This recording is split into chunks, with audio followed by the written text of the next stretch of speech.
Hello everyone, it's Tilly from Tilly Jones. Welcome back to my channel and to another Plan With Me video. I am planning the week of the 16th of September in my 7x9/A5 wide inserts from my own shop. This is in the vertical and I just have a weekly only with A5 wide inserts. I am using the Terracotta kit by Plannerface. I do PR for Anna of Plannerface, so I get a discount for operating her stickers, but I did love her shop before I PR'd, and if you watch my channel you know I use a lot of Anna's kits. What else happened this week? Lots happened this week, I think. I read a lot of books this week. Oh, sorry, other things I used. I used a orange foil bundle from Scribble Prints Co. and brick underlays from my shop in Shattered Orange, I believe. Or it might be Orange Lines. Orange Lines, I think, actually. Sorry, I can't actually see right now. I haven't turned my lights on for some reason in the room that I'm recording this voiceover, because I am not smart sometimes. Yeah, it's definitely Orange Lines. But anyway, not the point. This was a busy week. I was very productive, got lots done, and also I read a lot of books. I was doing a Creating and Co readathon. It was the autumn academia one, so I read 5 books for that, plus I actually on the Monday finished a book that I was reading previously, so I'm going to get into those pretty soon because otherwise I'm going to rush over everything. So yeah, that's kind of what I used and the base and stuff, and let's get into the day by day. The first book I finished this week was Bride by Ali Hazelwood, which was her foray into a supernatural romance. So this is about Misery, who's never really fit in with the vampire species, so when an opportunity to help keep the peace between vampires and werewolves appears, she originally says hell no, until she hears the name of the man she's been asked to marry, and that name changes everything to everyone's surprise. Misery goes off to marry and live with Lo, the werewolfer. Will their peacekeeping marriage work, and will they have found they've taken on more than they bargained for? This is kind of less of a romance than Ali Hazelwood's other books. It is still a romance, don't get me wrong, but there is a lot more other stuff going on in the background. I think it's better described as a romantasy than a romance, because the fantasy elements / where politics take up quite a lot of the book.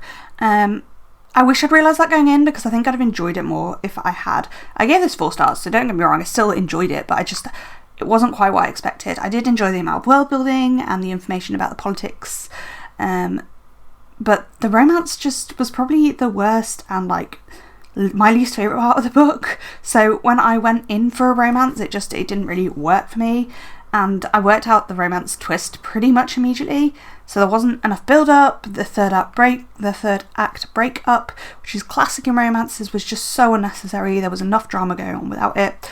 I think basically this is a fantasy books without all the romance tropes. I'd have enjoyed it a lot more. There could have still been the romance, but it reads a little like Ali Hazelwood didn't know what genre she was writing going in.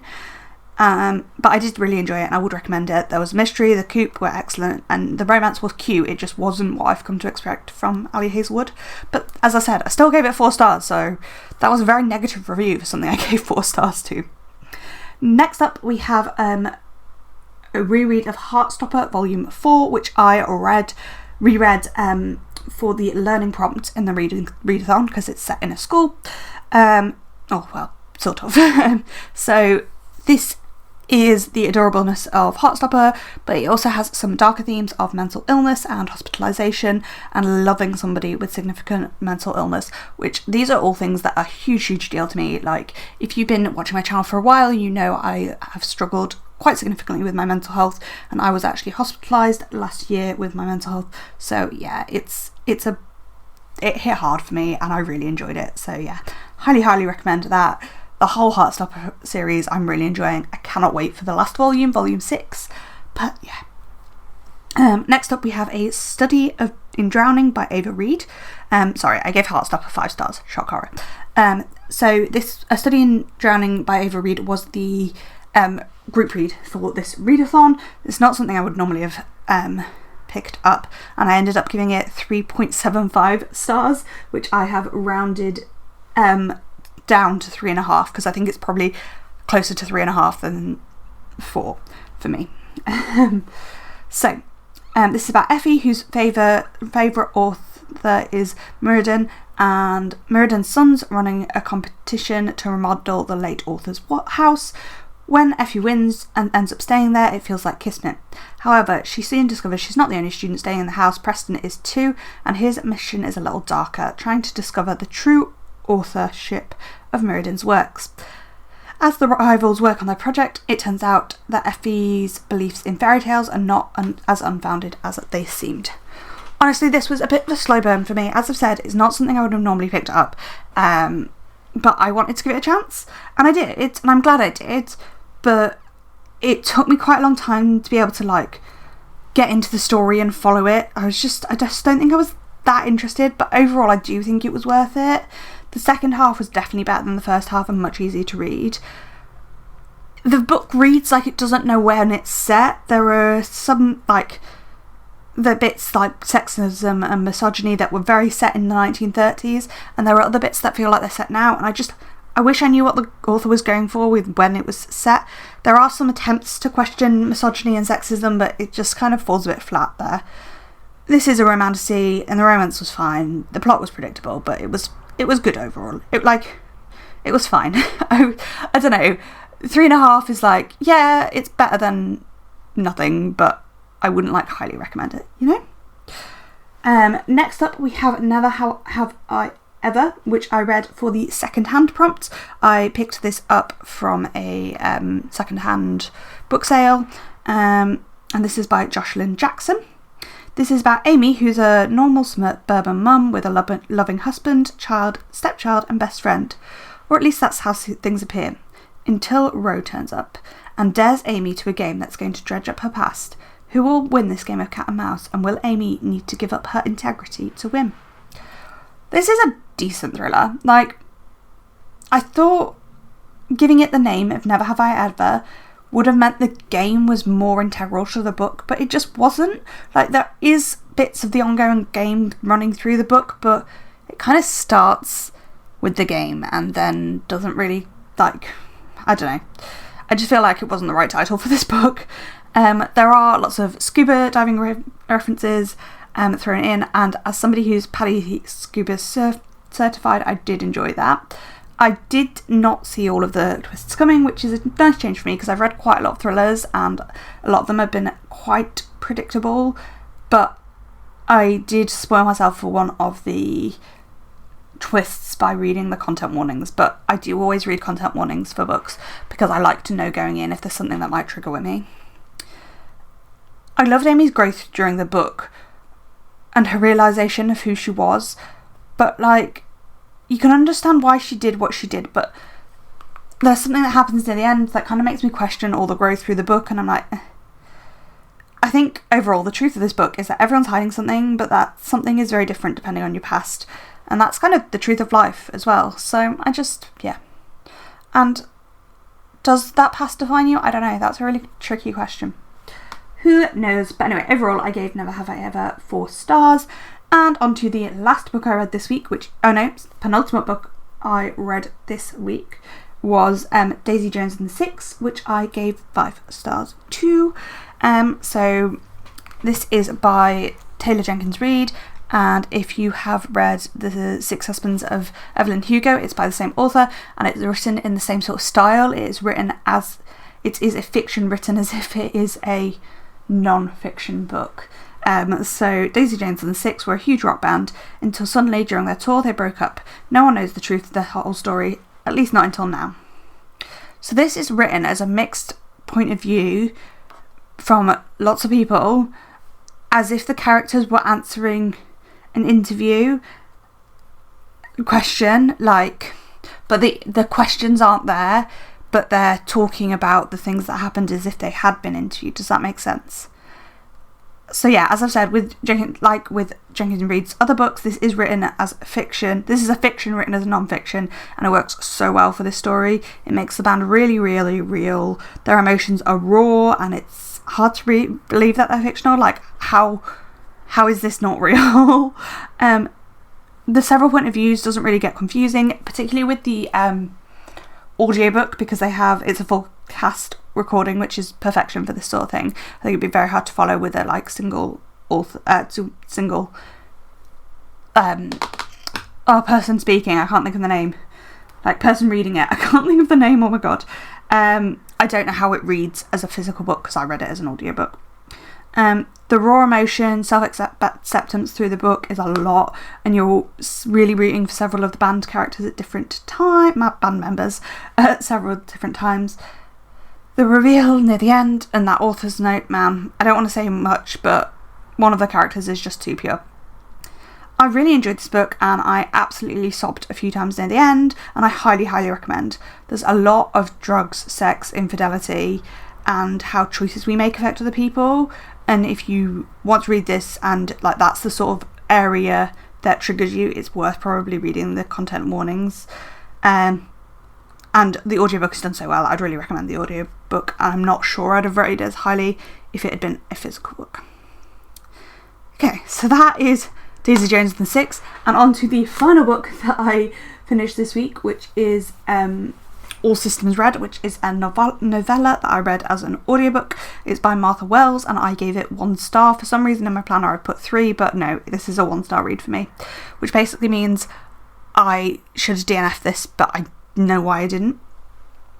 So anyway, self-aware android sec unit has hacked its own governance module, and it's incredibly scornful of the scientists he's shadowing. All he wants to do is watch his own TV shows, but when things start falling apart, it's up to him to find the truth. Honestly, I could not get into this at all. I just had zero interest in it. And this AI bot who only seemed to complain and not want to do its intended mission. Like, maybe I've been watching too much Black Mirror recently, but making murder bots seems like a ridiculous way for everybody to die as a result of AI. I know other people really rate this, so maybe I'll try to listen to it again when I'm not trying to read it in one day to finish the readathon. But honestly, I don't really have any inclination to, because I cannot name one person from the novella other than the sec bot. So there's that. And that is all of the books I finished this week. I did actually also finish watching Emily in Paris this week. We were up to date. And oh my gosh, that finale, if the next season undoes that finale, I am going to be so mad. If you want to talk to me about Emily in Paris, drop a comment down below or send me a message on Instagram, because I love Emily in Paris. It's one of those things that I'm like, I shouldn't love this, but I do. But I think it's come so far from the first series. I didn't watch the first series as it came out. I kind of watched the first 2-3 series in bulk, and I think that makes me enjoy it a lot more.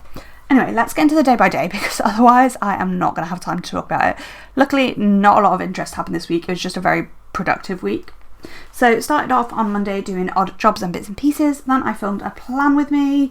I probably on a planner call with Soph, but I haven't marked that in, which is interesting, but I don't see why we wouldn't have done. Then my mum got an email that I was absolutely fuming about, so yeah, I've just marked that in. I was feeling quite unwell with an upper respiratory tract infection, so I've just marked that. Then I did some designing of scripts, went to Rangers, and we did the nostalgia badge testing for the badge testing that they're doing at the moment to release lots of new badges. And then we watched some TV in the evening.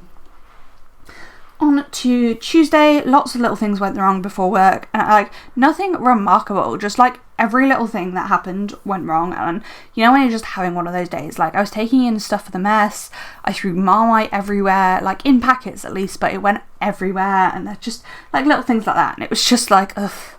Then it was work. I did some stuff for my portfolio, did some reading when I came home. Then we did the interior design badge testing at Guides that night, which the girls really actually enjoyed, but it was very loud and quite overstimulating, so I've just marked in that I was overstimulated. And then I finished the day by watching some Black Mirror. On to Wednesday, I slept pretty badly, so I had a very lazy morning, so just marked that in. Worked on our bathroom project, which we are completely redoing our bathroom. We are moving all of the furniture, installing underfloor heating and a wet room, which is proving a bit of a challenge, I am not gonna lie. But we're getting there slowly. As I've said, I was really poorly with an upper respiratory tract infection this day, so I was just ugh. Did some editing and a voiceover, designed some more scripts, watched Emily in Paris. I suspect that was the last episode of Emily in Paris, because we're on to a new TV show the next day. So we watched the Emily in Paris finale and I was in my feelings. On to Thursday, I could not wake up, probably because I slept so badly and I was feeling so poorly. But anyway, I still had to go to work, so I've marked that in. Then I was really tired at work, so probably because of the poor sleep and then waking up badly. Came home, I read some of Never Have I Ever, watched Black Mirror, and then when we're watching Black Mirror, we like to have a lighter programme as well, so we then watched Only Murders in the Building. So on to Friday, and I've nearly caught up with myself. I was at work, it was a quite busy day, so I was stressed out. Came home and read some Never Have I Ever, then just skipping over the next thing I marked. It says Anxious Ari Lime, is what it says. Then watched Only Murders in the Building and did my nails. On to Saturday, I did some of my portfolio, which I've just marked in as paperwork, designed some scripts and wrote some reviews for books I was reading. Then it was time to do some tidying, so we tidied the whole house. Felt a lot better after that. I really find it stressful when my workplaces are a mess. Then it was time for finishing. I think I finished Never Have I Ever this day. Organised our bookcases because we had got some new bookcases the week before. Was it the week before? Yeah, the week before. And I just wanted to get them sorted and organised, so I was doing that. It looks so much better and there's so much more space for expansion, which is perfect. Watched some Only Murders in the Building and then watched some Black Mirror as well to round out the day.